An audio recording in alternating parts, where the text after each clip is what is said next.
আসসালামু আলাইকুম ভিউয়ার্স, কি অবস্থা সবার? আশা করি সকলে ভালো আছেন। উদ্যোক্তা হবেন ভাবছেন কিন্তু আপনার বাজেটের সমস্যা, তাহলে আপনার জন্য কিন্তু আমাদের আজকের ভিডিওটা। আমরা আজকে আপনাদের জন্য নিয়ে আসছি। এখানে দেখতে পাচ্ছেন 30 থেকে 40 ডিমের ইনকিউবেটর, যেগুলোর মাধ্যমে হচ্ছে আপনি ডিম হতে বাচ্চা উৎপাদন করতে পারবেন। তো এই মেশিন গুলোতে আমরা কিন্তু 40 থেকে 50 পিস ডিম কিন্তু এই মেশিন গুলোর মাধ্যমে ফোটাতে পারবেন, এবং কোয়েল পাখি হলে সেটা কিন্তু 100 থেকে 120 পিস কিন্তু এই মেশিন গুলোর মাধ্যমে ফোটাতে পারবেন।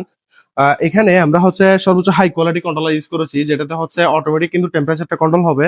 এবং এদিকে আরো একটা হাইগ্রোমিটার দেওয়া আছে, যেটার সাহায্যে হচ্ছে আপনি যখন কারেন্টটা চলে যাবে তখন কিন্তু ভিতরে কি পরিমাণ টেম্পারেচার আছে সেটাও কিন্তু এই কন্ট্রোলারটার মাধ্যমে দেখতে পারবেন। এছাড়াও এটার মাধ্যমে আপনি কিন্তু ভিতরে কি পরিমাণ আর্দ্রতা আছে সেটাও কিন্তু নিজের চোখে দেখতে পারবেন ইনশাল্লাহ। তো এই ধরনের মেশিনগুলো আপনারা যারা কালেক্ট করবেন ভাবছেন, অবশ্যই কিন্তু আপনার থেকে ডেলিভারি চার্জটা অগ্রিম দিতে হবে। অনেকেই মনে করেন আমরা আপনার অগ্রিম ডেলিভারি চার্জটা খেয়ে দিব, ওই ক্ষেত্রে আপনারা অবশ্যই মেসেজ করবেন না। চেষ্টা করবেন অবশ্যই ডেলিভারি চার্জটা অগ্রিম দেওয়ার। যদি অগ্রিম দিতে না পারেন, এক্ষেত্রে মেসেজ করার দরকার নাই। আহ, তো এই ধরনের মেশিনগুলো আপনারা যারা কালেক্ট করবেন, আপনারা চাইলে কিন্তু সরাসরি আমাদের লোকেশনে এসে কিন্তু আমাদের কাছ থেকে এই ধরনের মেশিনগুলো কালেক্ট করতে পারেন।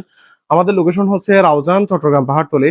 অনেকে আমাদের আশেপাশে লোকেশনে আছেন, রাউজান, ফটিকছড়ি, গহিরা, হাটহাজারী এই ধরনের লোকেশনে আছেন, তারা চাইলে সরাসরি কিন্তু আমাদের লোকেশনে চলে আসতে পারেন। আমরা এছাড়াও যারা লোকেশনে আসতে পারবেন না, তারা কিন্তু স্ট্রেট ফাস্ট কুরিয়ার মাধ্যমে নিতে পারবেন।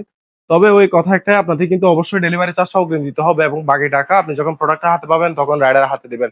আমাদের কাছে কিন্তু 30-40 ডিম থেকে শুরু করে কয়েক হাজার ডিমের ম্যানুয়াল, সেমি অটো, ফুল অটো যে কোনো ধরনের ইনকিউবেটর কিন্তু আমাদের কাছে আছে ইনশাল্লাহ।